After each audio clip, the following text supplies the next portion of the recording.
Buenas, soy Miguel. Estoy en el curso de producción de calor. He elegido este curso prácticamente porque busqué en portales de trabajo y era lo que más se demandaba.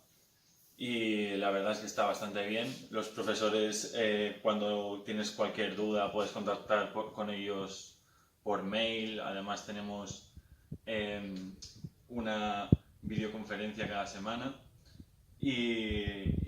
No empecé porque me gustaba bastante el mundo del calor y el frío. Y nada, y estamos en proceso de terminarlo. ¿Y tú, Raúl? Pues yo elegí este módulo debido a que tiene bastante salida laboral, te trata muy bien, estoy muy contento con el módulo, la verdad. No sé, después ya puedes ir a trabajar a una empresa con ciertos conocimientos que anteriormente obviamente no tienes y son conocimientos bastante buenos, que no es que digamos